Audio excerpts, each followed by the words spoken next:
Hello, this is my all 10 exotic cars export cars in one day video. That's a mouthful. No wonder I got it the wrong order, but anyway.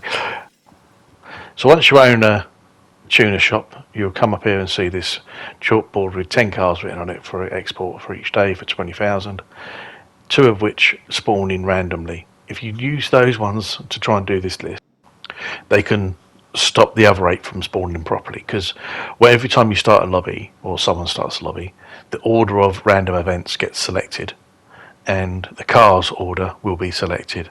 So if it gets to the turn for, say, the potassium furnace that you've stolen off the street, it kind of mucks up because you can take it down there, they don't give you it, but so it's not worth doing. It can really mess you about.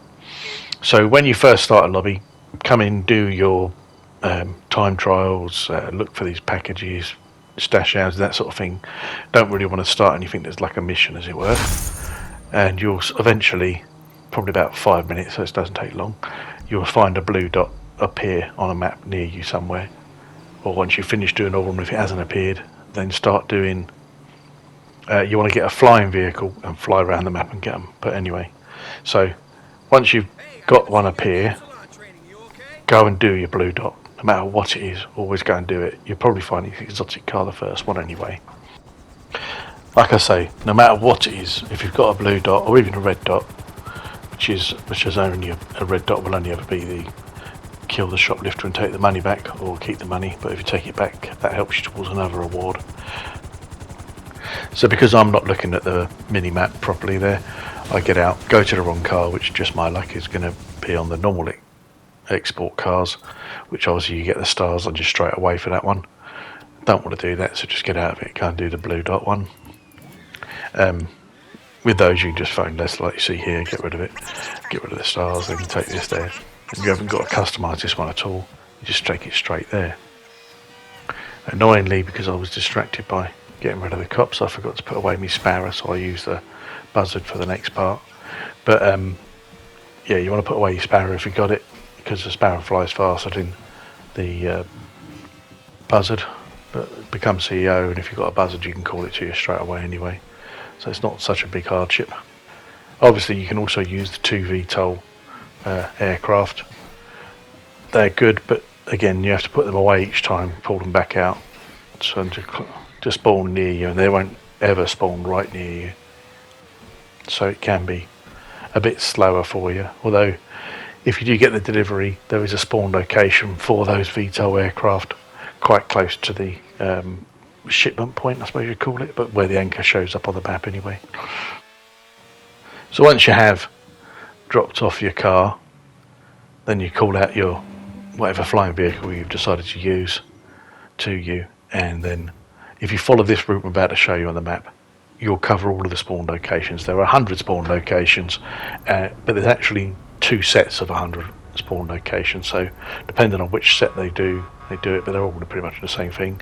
And if you follow this route that I'm showing you on the map here, you'll get all of the spawn locations. You haven't got to be that close to them from to spawn, and then cut across the map, go around the top of the map, come back in, check this one. You want to go over to the lighthouse, which I should go a bit slightly wrong there, go lighthouse and water fishing village, whatever that is down there, down to Humane Labs, because they can spawn there, and then back across, and a bit lower down here, because there's rarely, they sometimes spawn on top of these mountains on the roads around that area. But that's your whole route around, and you would have covered all of them. Normally you barely get halfway around before you find some sort of event happening, and always do the events. Just show you that when you get the car, you can sometimes be lucky and drive straight past the next one.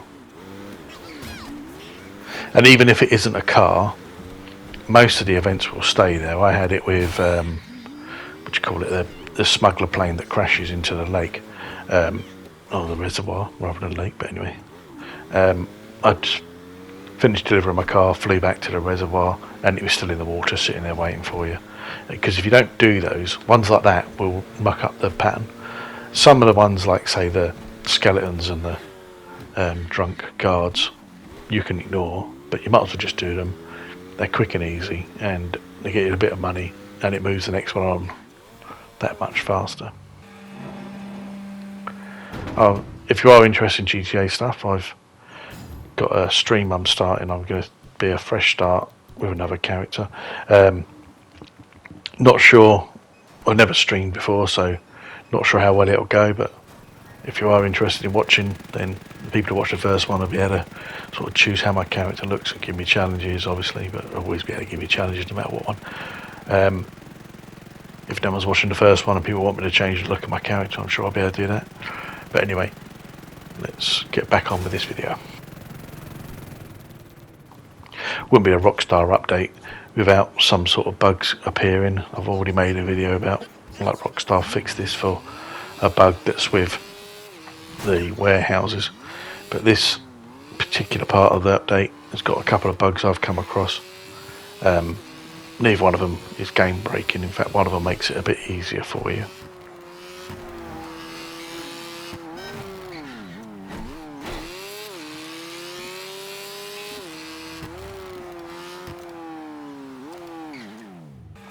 So the first one's just slightly annoying, is that you get to the stage where you get a tick on your career to say you've done it, but then you don't get the award for, as in going through your stats and have a look at awards. So you can see here I've got 10 exotic cars in one day at the bottom of the list there, and then you go to your awards. Oh look, I haven't done it. Why would that be? If it's tracking it on one, why not track it on the other? And then the other bug, which is quite useful, is that sometimes you get to see the blue dots no matter where they are on the map. If you're in a friend's lobby and this happens to your friend, he can tell you where they are, and then you can get all your cars really quickly that way, which is why it's quite useful.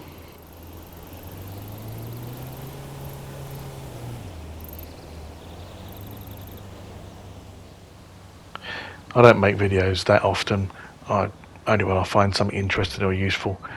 If there's anything you're struggling with and you want me to make a video, then please leave a comment. If you have enjoyed this video and it has been useful to you, then please leave a like. And obviously if you're interested in watching my stream or any of my other guide videos, then if you subscribe, then you know when I make more, or you can go to my channel and watch the old ones. Thanks for watching.